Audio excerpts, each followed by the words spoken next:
Good morning. मैं doctor सरिता कुमावत आपको आहार एवं पोषण फूड्स एंड न्यूट्रिशन विषय पढ़ा रही हूँ और उसमें सिलेबस के अनुसार हमारे 5 चैप्टर कंप्लीट हो गए। छठा चैप्टर एनर्जी मेटाबॉलिज्म यानी ऊर्जा चयापचय इन दिनों हम पढ़ रहे हैं। ऊर्जा चयापचय लेसन में कुछ पॉइंट्स हमने कवर कर लिए हैं और आज का जो टॉपिक है वो है ग्रॉस एनर्जी वैल्यू क्या है और उससे हमारी फिजियोलॉजिकल फ्यूल वैल्यू क्या बनती है और आधारीय चयापचय के बारे में पढ़ेंगे। तो फर्स्ट टॉपिक है आज का समग्र ऊर्जा मूल्य से शारीरिक ऊर्जा मूल्य निकालना। तो समग्र ऊर्जा मूल्य जो होता है ग्रॉस एनर्जी वैल्यू, वो मैंने जो पिछले क्लास ली थी उसमें मैंने आपको बताया था कि किसी भी जो भोज्य पदार्थ की हमको एनर्जी वैल्यू यानी ऊर्जा मूल्य ज्ञात करना होता है तो हम उसको एक direct method bomb calorimeter जो एक मेथड है उसके द्वारा हम उसकी एनर्जी वैल्यू निकालते हैं। तो पिछली बार मैंने बताया था कि किस तरह से उसको निकालना है। तो उस तरह से अगर हम एनर्जी वैल्यू यानी ऊर्जा मूल्य किसी पोषक तत्व का निकालते हैं तो उसमें मैंने ये भी बताया था कि जब वो भोज्य पदार्थ उस बॉम्ब के अंदर, स्टील का बॉम्ब यानी पात्र होता है, उसमें जलता है तो उसकी जो ऊष्मा निकलती है तो वो पानी में एब्जॉर्ब हो जाती है और पानी के टेम्परेचर से हम उसको कैलकुलेट करते हैं। तो उस वक़्त मैंने यह भी कहा था कि जो भोज्य पदार्थ अंदर जल रहा है उसके साथ में जो उसके रेशे हैं वो पदार्थ भी जल रहे हैं और उनके जलने से भी थोड़ी गर्मी पैदा हो रही है।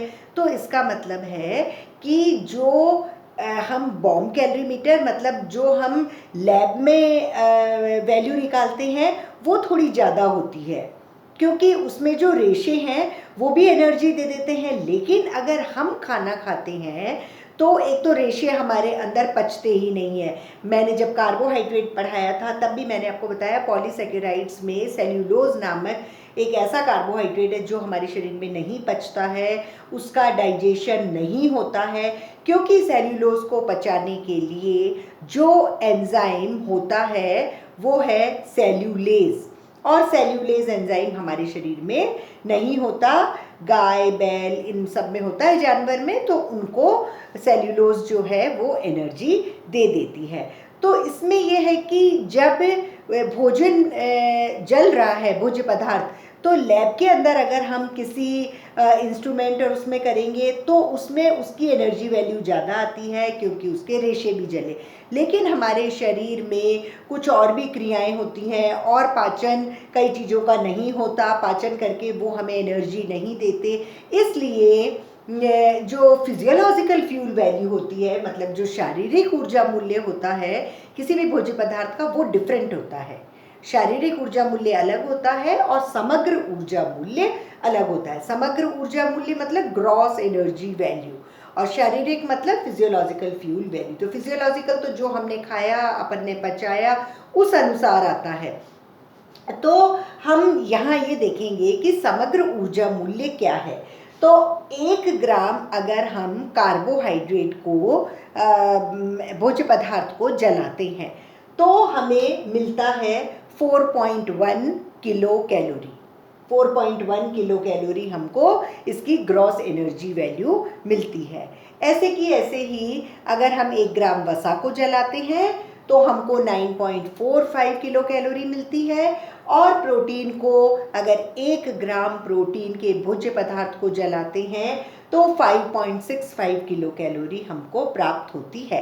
ये तो हुई ग्रॉस एनर्जी वैल्यू मतलब जो हमको बॉम्ब कैलोरी मीटर से मिल रही है। लेकिन आप उसके बाद में देखेंगे कि पाचन में भोजन ऊर्जा का नाश मतलब जब हमारे शरीर में पहले हम भोजन को मुंह में रखते हैं, दांतों से चबाते हैं, लार उसमें मिक्स होती है, फिर धीरे धीरे वो ग्रसनी से और ग्रास नली से आमाशय में जाता है, फिर आमाशय से छोटी आंत के बहुत सारे पार्ट्स में जाता है और तब जाके वहाँ पूरा पाचन और अवशोषण होता है। तो जो ये पाचन होता है भोजन का उसमें थोड़ी थोड़ी ऊर्जा का नाश होता है। ऊर्जा बन भी रही है और काम करने के लिए वो वहाँ ख़त्म भी हो रही है, ऊर्जा जो बनी वो वहाँ ख़त्म भी हो रही है। तो जब कार्बोहाइड्रेट जल करके हमको एनर्जी दे रहा है तो 2% जो कार्बोहाइड्रेट से प्राप्त हुई ऊर्जा है वो 2% ऊर्जा समाप्त हो जाती है पाचन के समय। और जब 2% खत्म हो गई पाचन के समय तो आप थर्ड वाले इसमें देखेंगे कि पाचन के बाद प्राप्त ऊर्जा, जब 4.1 हमें समग्र ऊर्जा मूल्य मिला जब एक ग्राम कार्बोहाइड्रेट को जलाया। दूसरा जो है वो जब हमने उसका पाचन किया बॉडी के अंदर, शरीर के अंदर, तो वो 2% पाचन में वो ऊर्जा खत्म हो गई। तीसरा ये है कि जब 2% खत्म हो गई तो कितनी मिली पाचन के बाद में 4.0, मतलब 4 किलो कैलोरी 1 ग्राम कार्बोहाइड्रेट के जलने से हमको हमारे शरीर में मिली। उसके बाद में चयापचय में भोजन ऊर्जा का नाश, तो चयापचय मतलब मेटाबॉलिज्म में कार्बोहाइड्रेट का कोई नाश नहीं होता है। और लास्ट में है भोज्य पदार्थ की ऊर्जा का शारीरिक मूल्य किलो कैलोरी प्रति ग्राम, मतलब भोज्य पदार्थ की ऊर्जा का शारीरिक मूल्य, ऊर्जा तो ये भी है लेकिन भोज्य पदार्थ की ऊर्जा का शारीरिक मूल्य हमें कितना मिला 4। इसका मतलब है पहले में आपने ये देखा कि समग्र ऊर्जा मूल्य 4.1 मिला 1 ग्राम कार्बोहाइड्रेट जलने से। दूसरे में हमने देखा कि पाचन के समय 2% ऊर्जा कार्बोहाइड्रेट की समाप्त हो गई।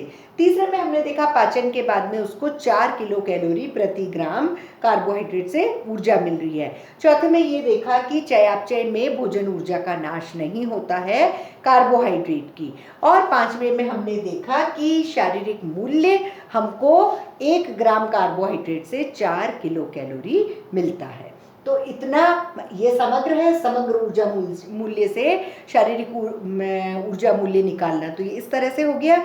तो हम जब लिखेंगे, कैलकुलेट करेंगे, मान लो हमने 100 ग्राम कार्बोहाइड्रेट खाया तो हमको 4 से गुणा करना है, हमको 4.1 से नहीं करना है क्योंकि ये समग्र ऊर्जा मूल्य है और हमें शारीरिक मूल्य से करनी है क्योंकि हमारे शरीर में जो हमने खाया तो वो कितनी कैलोरी देता है। ऐसे ही अगर हम वसा को देखते हैं तो वसा का समग्र ऊर्जा मूल्य है 9.45। 1 ग्राम वसा जब जलता है तो उससे 9.45 किलो कैलोरी हमको समग्र ऊर्जा मूल्य मतलब ग्रॉस एनर्जी वैल्यू प्राप्त होती है। लेकिन जब पाचन होता है तो उस समय 5% जो एनर्जी वसा से उत्पन्न हुई है वो समाप्त हो जाती है और पाचन के बाद हमें सिर्फ 9 किलो कैलोरी मिलती है। और इसमें भी चयापचय के समय कोई ऊर्जा मूल्य का नाश नहीं होता है। और जब आखिर में हम देख रहे हैं कि शारीरिक ऊर्जा मूल्य क्या है, तो शारीरिक ऊर्जा मूल्य 1 ग्राम वसा का हमें 9 किलो कैलोरी मिलता है। मतलब 1 ग्राम अगर हम तेल या घी खाएंगे तो हमें 9 किलो कैलोरी मिलता है। 9.45 हमें नहीं लिखना है, 9.45 समग्र ऊर्जा मूल्य है, ग्रॉस एनर्जी वैल्यू है। और जितना हम तेल और घी खाएंगे उसको हम 9 से गुणा करेंगे तो हमें पता चलेगा कि हमारी बॉडी में कितनी कैलोरी तेल और घी के द्वारा हमको मिली है। ऐसे ही हम तीसरा न्यूट्रिएंट प्रोटीन लेंगे और प्रोटीन का समग्र ऊर्जा मूल्य 1 ग्राम प्रोटीन को जलाने से हमको 5.65 kilo calorie gross energy value मिलती है, समग्र ऊर्जा मूल्य मिलता है प्रोटीन से। फिर जब प्रोटीन का पाचन होता है तो 8% जो ऊर्जा इससे बनी गई है वो 8% ऊर्जा का नाश हो जाता है, वो समाप्त हो जाती है।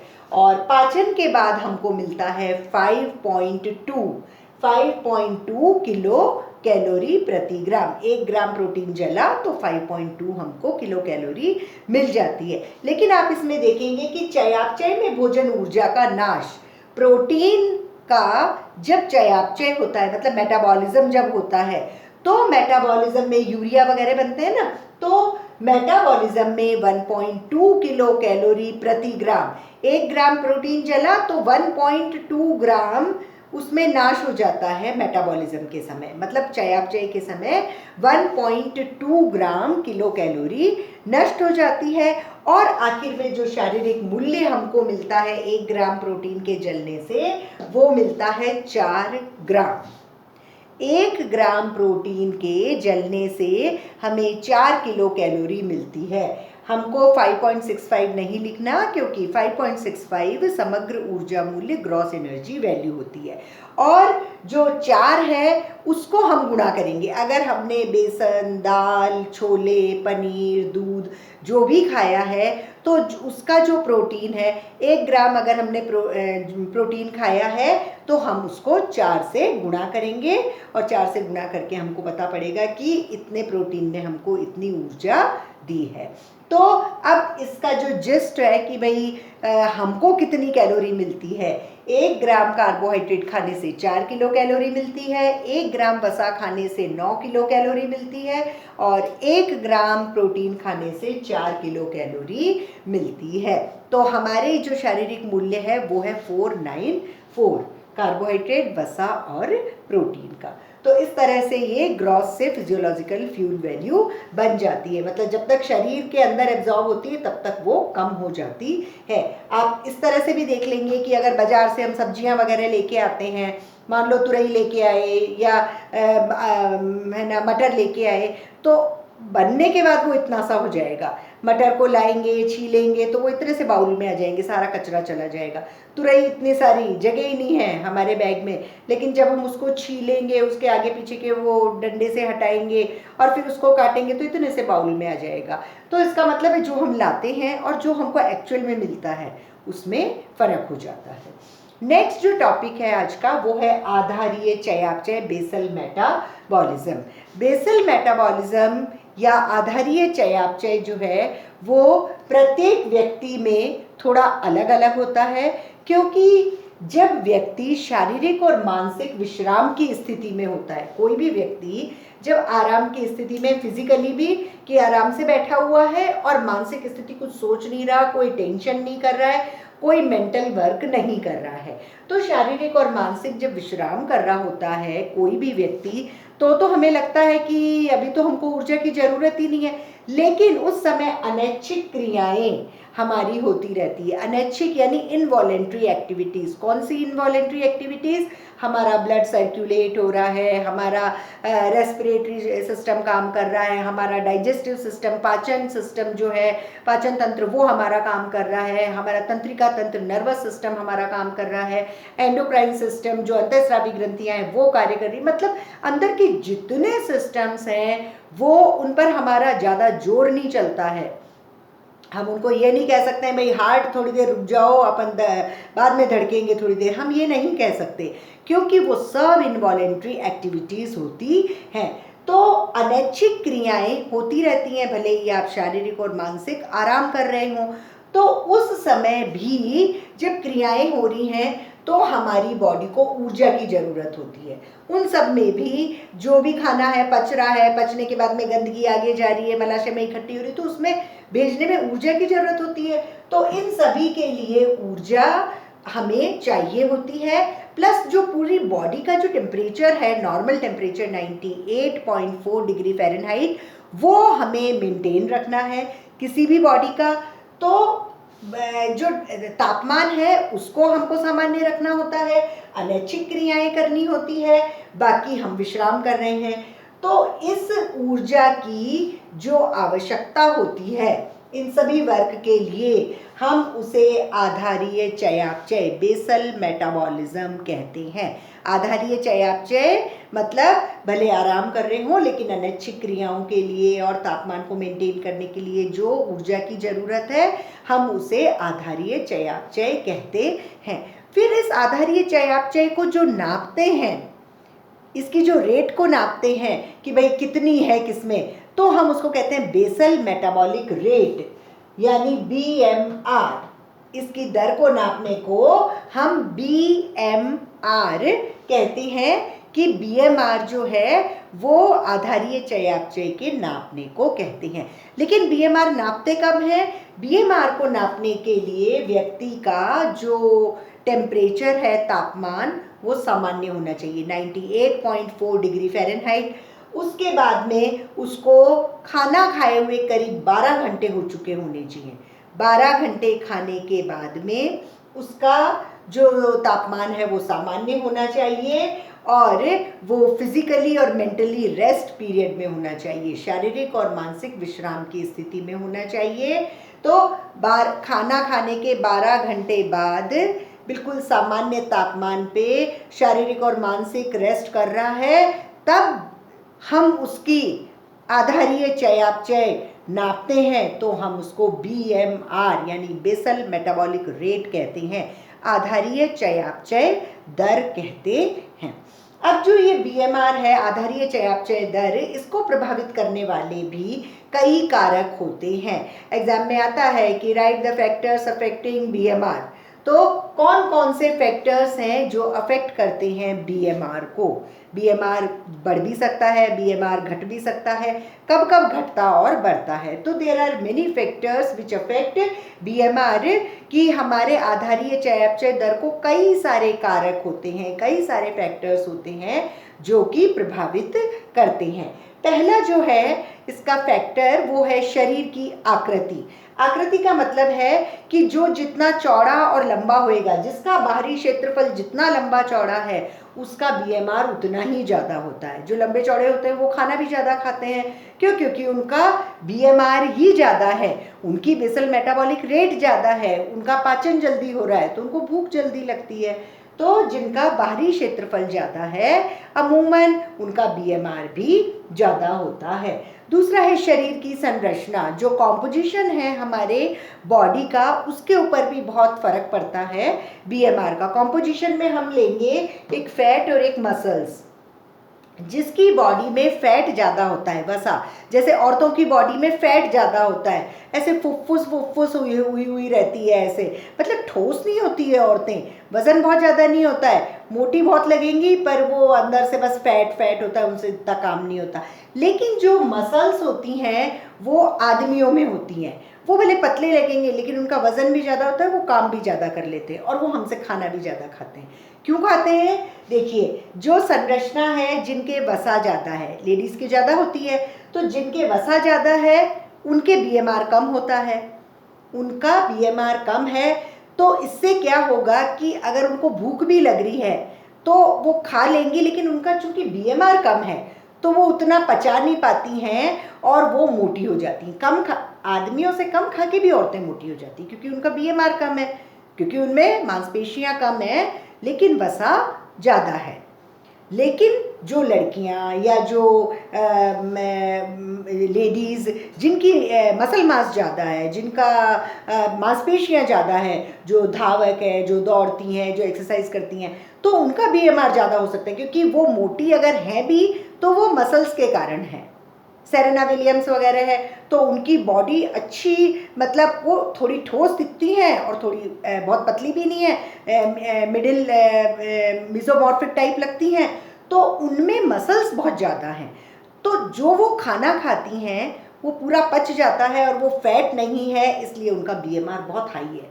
तो जैसे ही खाना आएगा शरीर में और वो डाइजेस्ट हो जाता है। और जब किसी में मांसपेशियां ज़्यादा होती हैं, वो जेंट्स में ज़्यादा होती हैं, पुरुषों में, लड़कों में, और उसके लिए एक्सरसाइज वगैरह भी करते हैं ये लोग। तो जिनमें मांसपेशियां ज़्यादा होती हैं उनका BMR ज़्यादा होता है। तो आदमी 4 फुल्की भी खाएगा तो भी उसका BMR ज़्यादा है, तो वो फुल्की आराम से एनर्जी दे देगी, वो काम कर लेंगे, लेकिन मोटे होंगे ही नहीं। तो BMR जो है वो हमें पतला और मोटा करता है, क्योंकि जो शरीर का कॉम्पोजिशन है वो डिफरेंट है, किसी के फैट ज़्यादा है, किसी के मांसपेशियां ज़्यादा है। फिर नेक्स्ट जो कारक है वो है एज में, मतलब उम्र में ये है कि जो शिशु होते हैं, बहुत छोटे बच्चे होते हैं या बालक होते हैं, वो बहुत ग्रोइंग एज है, उनमें वृद्धि बहुत तीव्र गति से हो रही है। सारे अंग अंदर के वो बहुत ज़्यादा डेवलप हो रहे हैं, उनकी मस्कुलर एक्टिविटीज़ ज़्यादा है, मोटर एक्टिविटीज़, किसी को पकड़ना है, दौड़ना है, आंखें जल्दी जल्दी यूँ करना है, किसी भी चीज़ को ग्रैस्पिंग या फिसल जाना है, दौड़ना है, बहुत सारी एक्टिविटीज़ करते हैं छोटे बेबी भी और थोड़े बड़े बच्चे भी। उसके बाद में तो थोड़ा सा रुक जाते हैं कि मतलब जो उनको खेलना है वही, लेकिन जो शिशु और बालक होते हैं उनको कुछ नहीं पता, वो खाना खा के फिर दौड़ लगाते हैं, थोड़ी देर बाद में फिर उनको भूख लगाती है, फिर खाना खा के फिर दौड़ लगा के आएंगे, फिसल जाएंगे, कहीं गिर जाएंगे, तो उससे उनकी बीएमआर बढ़ी हुई है। और क्योंकि उनकी वृद्धि हो रही है शरीर में, तो ग्रोथ रेट के कारण इनका बीएमआर ज़्यादा है, और बीएमआर ज़्यादा होने के कारण ही वो बार बार उनको भूख लग के वो खाना खा लेते हैं। लेकिन आप देखो जो मोटे ऐसे बच्चे जो बिल्कुल भी एक्टिविटीज़ नहीं करते हैं, तो फिर उनका बीएमआर भी ज़्यादा नहीं होता है, वो खाना भी कम खाते हैं। अच्छा, उसके बाद में चौथा जो फैक्टर है वो है लिंग। इसमें महिलाएं जो है उनका बीएमआर कम होता है, पुरुषों का ज़्यादा। अभी बताया मैंने थोड़ी देर पहले कॉम्पोजिशन उसमें कि महिलाओं में फैट ज़्यादा होता है, वसा ज़्यादा होती है पूरी बॉडी में, सब जगह वसीय अम्ल, एडिपोज टिश्यूज, मतलब वसीय ऊतक भरे हुए होते हैं, हाथों में भी, कमर में भी, जांघों में भी। तो इतना वसीय ऊतक इकट्ठा हुआ रहता है, मोटी दिखती हैं, लेकिन उनका बीएमआर इतना कम होता है कि कम खाने पर भी वो मोटी होती जाती हैं। और जो आदमी होते हैं पुरुष, उनमें मांसपेशियां ज़्यादा होती है, इसलिए उनका बीएमआर ज़्यादा होता है। नेक्स्ट है स्लीप, निद्रा। जब व्यक्ति सो रहा होता है तो उसका बीएमआर 10% कम हो जाता है, मतलब जितना बीएमआर उसका होना चाहिए उस समय 10% कम हो जाता है। लेकिन ऐसा नहीं है कि बीएमआर उस वक्त है ही नहीं, आप देखिए सिर्फ 10% कम हो रहा है। इसलिए आप कभी भी देखोगे खाना खा के सो जाओ, कुछ भी काम ना करो, तो भी अगर आप 2 घंटे 3 घंटे बाद उठोगे तो आपको भूख लग रही होगी हमेशा। तो अपन सोचते हैं अपन खाना खा के सोए थे, फिर क्यों हमको भूख लग रही है? वो इसीलिए लग रही है कि जब हम सो रहे थे तो अनैच्छिक क्रियाएं चल रही थी, सारा पाचन, श्वसन, एक्सक्रीशन, ब्लड सर्कुलेशन, अंतस्रावी ग्रंथियां सब अपना अपना काम कर रही थी। उस समय उनको एनर्जी की जरूरत थी, जो हमने खाना खाया उससे वो ऊर्जा उसको मिल रही थी और वो काम कर रहे थे। तो जब वो सो के उठेंगे तो फिर उनको भूख लगती है, क्योंकि सिर्फ 10% बीएमआर ही कम होता है सोते समय। नेक्स्ट है कि जब हम बहुत व्रत, उपवास या फिर कुपोषित जो लोग होते हैं वो, उनमें बीएमआर कम होता है। कभी कभी हम सोचते हैं कि हमने तो बहुत सारे उपवास किए तो भी हम पतले नहीं हुए, क्योंकि हमारी बॉडी क्या करती है कि 5 दिन 10 दिन बाद देख लेती है कि अच्छा इसने 3 की जगह 2 चपाती करी, 2 की जगह 1 करी, या चपाती नहीं खा रही है, कुछ और खा, तो बॉडी जो बीएमआर इतना था तो बॉडी अपने आप उस बीएमआर को ही कम कर देती है। तो अगर आप उस समय आधी चपाती भी खाओगे तो भी वजन उतना ही रहेगा। क्यों? क्योंकि बीएमआर जो है वो उपवास में और ये कम हो जाता है। नेक्स्ट है शारीरिक क्रियाशीलता। ये उसी से ही रिलेटेड है, संरचना से भी, लेकिन हम इसको ये भी समझ सकते हैं कि अगर जो शारीरिक श्रम ज़्यादा करता है, श्रम में आपको मैं एक एग्जाम्पल बताऊं कि जो मजदूर होते हैं, हम सोचते हैं मजदूर तो 6, 7, 8 रोटी आराम से खा लेते हैं, या मोटी मोटी 3 रोटियां मक्की की, जौ की आराम से खा लेते हैं, हमसे तो खाई नहीं जाती है।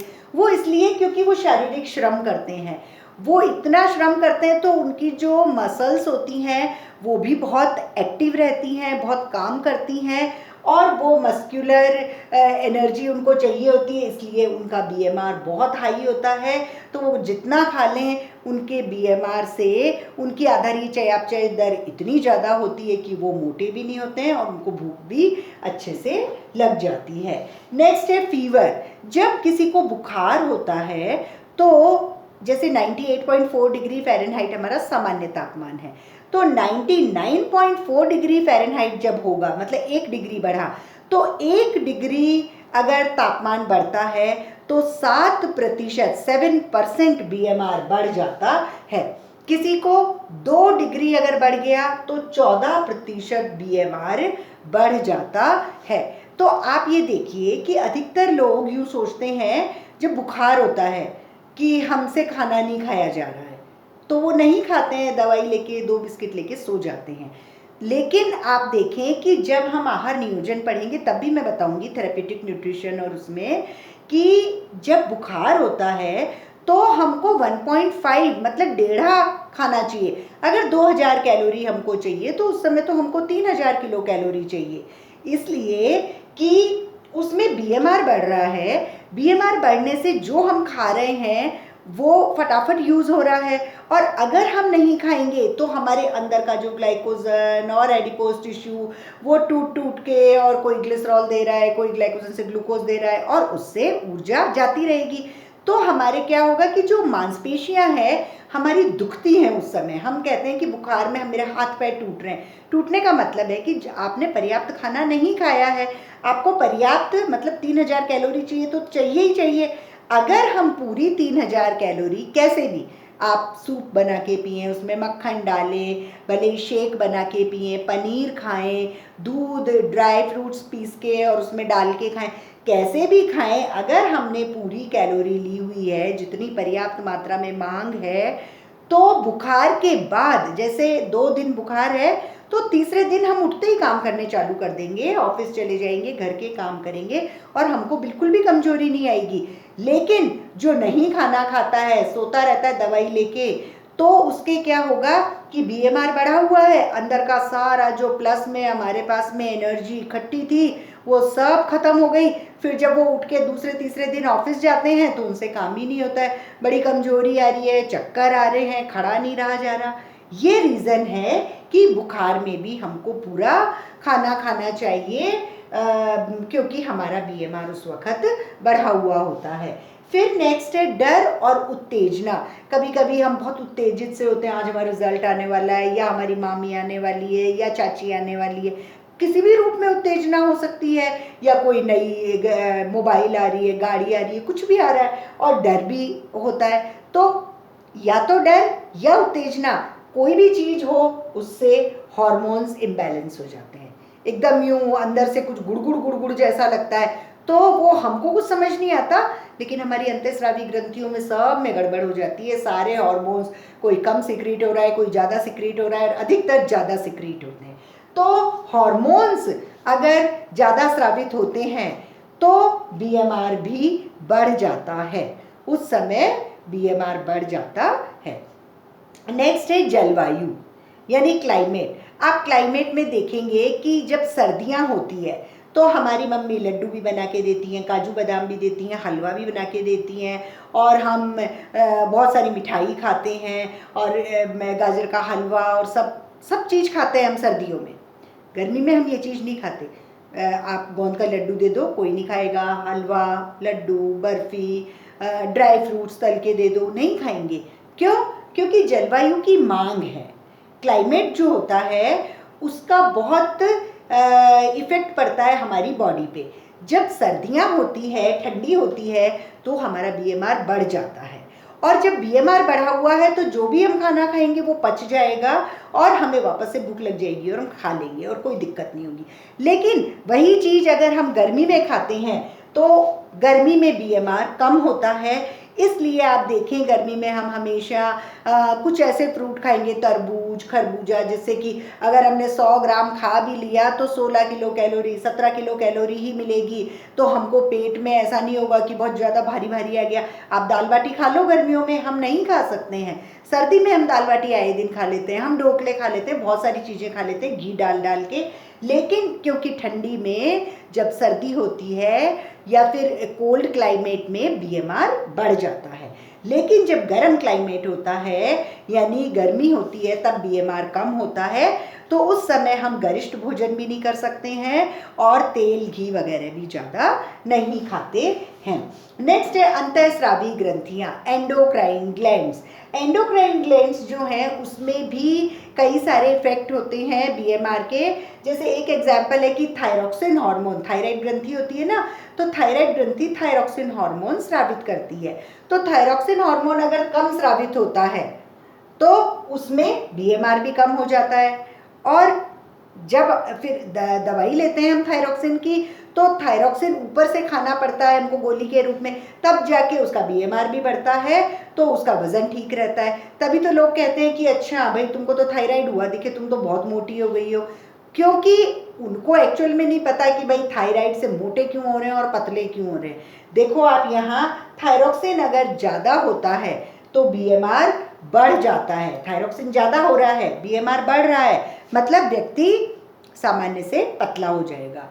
तो अपन ये नहीं कह सकते हैं कि जो मोटे हैं वो सभी थायराइड के रोगी हैं, या जो पतले हैं वो थायराइड के रोगी नहीं है। तो पतला है वो भी तो रोगी हुआ, क्योंकि उसका थायरॉक्सिन ज़्यादा है, तो उसको कुछ ऐसा करना पड़ेगा कि उसका थायरॉक्सिन नॉर्मल आ जाए और वो नॉर्मल सामान्य वजन का हो जाए। तो अंतःस्रावी ग्रंथियाँ भी बीएमआर को कम और ज़्यादा करती है। और लास्ट है कि कुछ विशेष अवस्थाएं होती हैं, कुछ ऐसी कंडीशंस होती हैं जिनमें बीएमआर बढ़ जाता है, जैसे एडोलेसेंट, किशोरावस्था जो होती है, 13 से 18 वर्ष के लड़के लड़कियां, उनमें बहुत सारे अंदर सेक्सुअल चेंजेस भी हो रहे हैं, हम फिजिकल चेंजेस भी हो रहे हैं, और भी परिवर्तन होते हैं। तो उस समय उनका कैलोरी रिक्वायरमेंट भी बढ़ता है, उनको भूख भी ज़्यादा लगती है और उनका बीएमआर भी बढ़ा हुआ होता है। दूसरी विशेष कंडीशन जो है वो है गर्भावस्था, प्रेगनेंसी। प्रेगनेंसी में चूंकि एक लेडी के अंदर, एक वुमेन के अंदर एक बेबी, एक एम्ब्रियो, एम्ब्रियो मतलब भ्रूण या फिर छोटा बेबी, तो बेबी तो बाद में बन के निकलेगा, उसको पहले हम भ्रूण या एम्ब्रियो कहते हैं। तो गर्भावस्था में जो भ्रूण है, एम्ब्रियो है, उसको पूरा डेवलप होने के लिए सारे न्यूट्रिएंट्स, पोषक तत्वों की ज़रूरत होती है, तो वो किससे लेगा? वो माता के खाने से ही लेता है। तो जब मदर खाना खाती है तो उसकी कैलोरी रिक्वायरमेंट भी बढ़ी हुई है और उसका बीएमआर भी बढ़ जाता है, क्योंकि वो दो जने तो नहीं, पर वो छोटे बेबी के लिए भी अपने ही खाने में ऐड करके खाती है। ऐसे ही आप धात्री अवस्था देखें, लैक्टेटिंग वुमेन, जब बेबी हो जाता है उसके बाद में वो अपना एक अंश मतलब दूध अपने बच्चे को पिलाती है, तो वो उसके शरीर का ही एक भाग है, तो वापस से उसको उतना ज़्यादा खाना खाना है कि मिल्क का सिक्रीशन पूरा हो, दुग्ध स्राव पूरा हो और उस दूध से बच्चे का पेट भर सके। तो वो धात्री अवस्था में कैलोरी रिक्वायरमेंट उसकी बढ़ जाती है और at the same time BMR भी उसका बढ़ जाता है, बार बार में उसको भूख भी लगती है। इसीलिए आप देखें धात्री अवस्था में हम उसको लड्डू, हलवा, गोंद के लड्डू, ये सब जो हैं खिलाते हैं और वो उसको पच भी जाता है, क्योंकि उसको ज़रूरत भी है, उसके अंदर कुछ ऐसी चीज़ बन रही है, दूध बन रहा है जो उसका बेबी उसको पी के, उसको फीड करवा के और वो उसको स्वस्थ रखना चाहती है। इस तरह से आज का जो ये टॉपिक है, हम एनर्जी मेटाबॉलिज्म चैप्टर पढ़ रहे हैं और उसमें मैंने आपको पहला पॉइंट तो बताया था, ग्रॉस एनर्जी वैल्यू से फिजियोलॉजिकल फ्यूल वैल्यू कैसे बनती है। समग्र ऊर्जा मूल्य ज़्यादा होता है, 1 ग्राम कार्बोहाइड्रेट का 4.1, 1 ग्राम फैट का 9.45 और 1 ग्राम प्रोटीन का 5.65। लेकिन डाइजेशन और मेटाबॉलिज्म मतलब पाचन और चयापचय, इनमें सब समाप्त होते होते आखिर में 1 ग्राम कार्बोहाइड्रेट 4 किलो कैलोरी देता है, 1 ग्राम प्रोटीन 4 किलो कैलोरी देता है और 1 ग्राम वसा 9 किलो कैलोरी देता है। फिर दूसरा मैंने बताया आधारीय चयापचय यानी बेसल मेटाबॉलिज्म। तो बेसल मेटाबॉलिज्म जो है वो व्यक्ति की शारीरिक और मानसिक विश्राम की अवस्था में होता है, लेकिन उस समय उसकी अनैच्छिक क्रियाएं अंदर चलती रहती हैं और उसका टेम्परेचर जो बॉडी का है वो भी मेंटेन करना होता है। इन सब के लिए जो ऊर्जा की ज़रूरत होती है, हम उन सबको आधारीय चयापचय कहते हैं, बेसल मेटाबॉलिज्म कहते हैं। फिर इस बेसल मेटाबॉलिज्म को जब नापना होता है तो हम इस तरह से नापते हैं कि 12 घंटे व्यक्ति को खाना खाए हुए होने चाहिए, उसके बाद में उसका टेम्परेचर, जो उसका बॉडी का जो टेम्परेचर है, तापमान, वो नॉर्मल होना चाहिए और वो मानसिक और शारीरिक रूप से रेस्ट कर रहा होता है। उस समय हम उसको नापते हैं तो हम उसको कहते हैं, इसकी दर को आधारीय चयापचय दर मतलब बेसल मेटाबॉलिक रेट। तो फिर ये जो BMR है, बेसल मेटाबॉलिक रेट, इसको कुछ कुछ फैक्टर्स, कुछ कुछ कारक प्रभावित करते हैं। तो वो कौन से कारक हैं? BMR को प्रभावित करने वाले कारक मतलब फैक्टर्स। तो कई सारे फैक्टर हैं, जैसे जिसकी शरीर की आकृति लंबी चौड़ी है उसका BMR ज़्यादा होगा, जिसकी बॉडी में ज़्यादा मसल्स होंगी, मांसपेशियां, उसका BMR ज़्यादा होएगा, जिसके वसा होएगी उसके BMR कम होगा। शिशु और बालकों में BMR ज़्यादा होता है, महिलाओं में BMR कम होता है क्योंकि वसा ज़्यादा होती है, पुरुषों में BMR ज़्यादा होता है क्योंकि उनमें मांसपेशियां ज़्यादा होती है। जब हम सो रहे होते हैं तो 10% BMR कम हो जाता है। जब कोई व्यक्ति कुपोषित होता है या उपवास कर रहा होता है तब BMR कम हो जाता है। और जो बहुत अधिक क्रियाशील है, कोई बहुत ज़्यादा काम करता है तो उसको BMR बढ़ जाता है। जब किसी के बुखार होता है और 1 डिग्री फ़ारेनहाइट बढ़ जाता है उसके, तो प्रति डिग्री फ़ारेनहाइट बढ़ने के साथ 7% BMR बढ़ जाता है, 7% BMR बढ़ जाता है। और डर और उत्तेजना में भी हार्मोन्स बहुत ज़्यादा हो जाते हैं और BMR बढ़ जाता है। जब हम जलवायु की बात करते हैं तो सर्दी में BMR बढ़ जाता है, गर्मी में कम हो जाता है। और अगर हम अंतःस्रावी ग्रंथियों में देखें तो थायरॉक्सिन अगर कम सिक्रीट होता है, कम स्रावित होता है तो BMR कम होता है, और अगर थायरॉक्सिन ज़्यादा होता है तो BMR भी ज़्यादा होता है। लेकिन कुछ कंडीशंस होती हैं, उनमें रिक्वायरमेंट कैलोरी की बढ़ जाती है और BMR भी बढ़ जाता है, जैसे एडोलेसेंस में, मतलब जो किशोर लड़के और लड़कियां, प्रेग्नेंट लेडीज़ में और लैक्टेटिंग वुमेन में, गर्भावस्था में और धात्री अवस्था में। तो इस तरह से ये BMR के बारे में था। Thank you.